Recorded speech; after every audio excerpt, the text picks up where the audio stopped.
Chers auditeurs, Shalom Uvracha. Secours les Ilou Nishma de mon beau-frère, Reb Tzvi ben Pinchas, Zichrono Livracha. Le Congrès international des émissaires du Rebbe, 5782. Hakinus Hashluchim Haolami Tafshin P. Beit, qui a commencé avant Shabbat Chayei Sarah, se poursuit.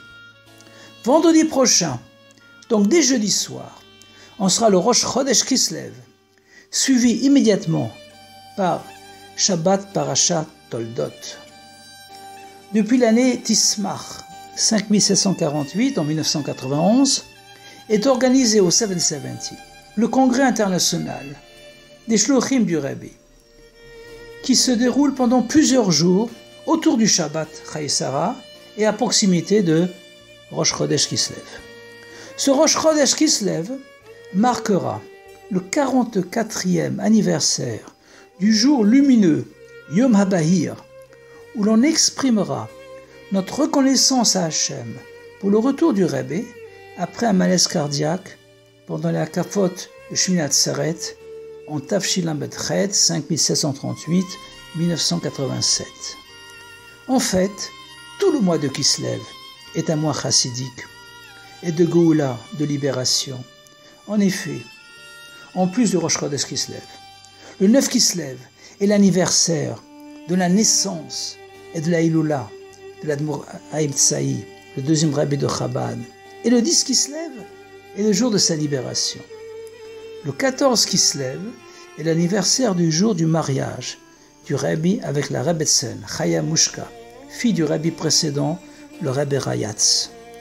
Les 19 et 20 Kislev, Yud-Tet et Chav Kislev, sont les jours de Chag HaGeoula, de la libération de l'Admour HaZaken, l'auteur du Tanya et des Shulchan Aruch, qui sont surtout les jours où le feu vert a été donné pour la diffusion, la propagation de la Chassidoute, le matin de Torah et le Rosh Hashanah de la Chassidoute. Et bien sûr, nous avons ensuite la fête de Hanouka, la fête des Lumières, qui commence le 25 Kislev, et dans la majorité de ces 8 jours, tombe au mois de Kislev.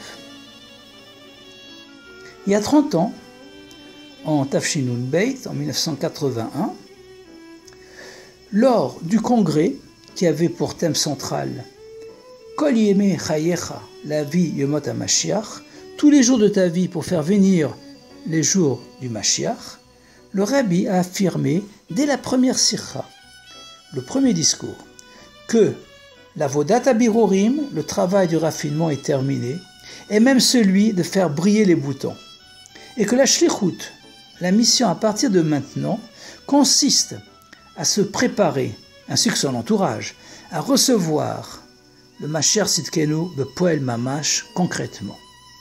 Le Rabbi a précisé que c'est un chidouche, une nouveauté générale et essentielle dans la shlichut, qui doit imprégner tous ces aspects et constituer le sha'ar, le portail, à travers duquel s'élèvent tous les sujets de la shlichut.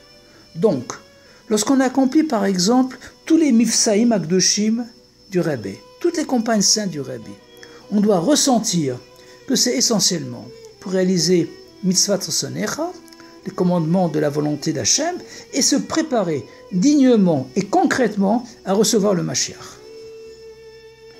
Le nom de la paracha cette semaine est Toldot, les naissances, la descendance. Elle a 106 versets, Kuf Vav, Kav, Psukim. Et son siman est Ulo, son joug, qui est un mot de la paracha. Ufarak Taolo Mal Savarecha. Et tu, il s'agit des sables, tu t'affranchiras de son joug, celui de Yaakov, au-dessus de ton cou. Bereshit chapitre 27, verset 40. Lorsqu'on n'entend pas Hakol Kol Yaakov, la voix de la Torah et de la Tfila de Yaakov, alors, Vayadaim Yede Esav, ce sont les mains de Esav qui prennent le dessus sur nous. Pour contrer le joug d'Esav, on doit accepter le joug de la royauté divine, Kabbalat Ol Malchut Shamaim, qui est l'essence, le commencement du service divin et de la Vodat Hashem, d'une vie de Torah et mitzvot. C'est pourquoi la première mitzvah qu'accomplit un bar mitzvah dès qu'il a 13 ans et la récitation du schéma du soir, exprimant sa soumission totale à Hachem.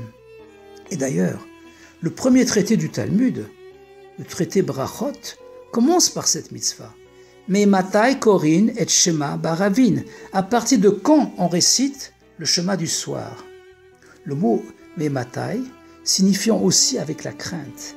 C'est donc avec la crainte d'Hachem qu'on récite le schéma du soir.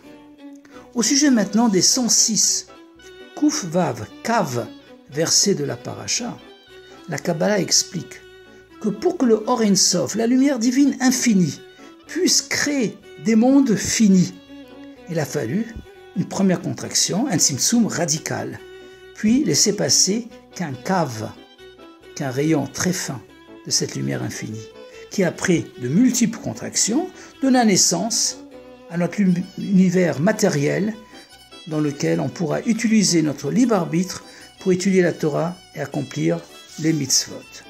D'autre part, lors d'une naissance, Toldot, se dévoile l'essence de la personne.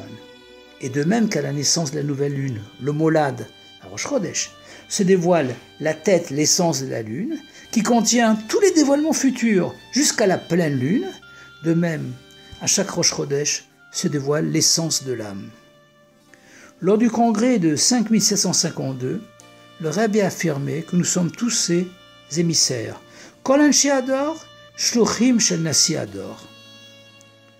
On reçoit donc tous l'essence du Rebbe, et donc les forces nécessaires pour dévoiler Mashiach en nous, puis dans notre entourage et dans le monde entier. Les mots Shaliach, un émissaire, et Sameach, être joyeux, ont la même valeur numérique, la même gematria, 348. Donc, on doit commencer par être Sameach, être joyeux, d'avoir le grand mérite, le grand srout, d'être un Shaliach du Rebbe. Et si on assume notre mission, avec Kabbalat Ol, avec soumission totale aux directives du Meshaleach, du Rebbe, en veillant à ce que toutes les initiatives que l'on est amené à prendre soient conformes à sa volonté, alors on déclenchera le dévoilement du Rabbi Melech HaMashiach, Miyad Mamash, Yechi Adoneinu, Morinu V'Rabbeinu, Melech HaMashiach, Leolam Vaed, Chodesh Tov, Shabbat Shalom, Akut Chodesh, Akut Shabbos, et à bientôt dans le 3e Beth Amikdash.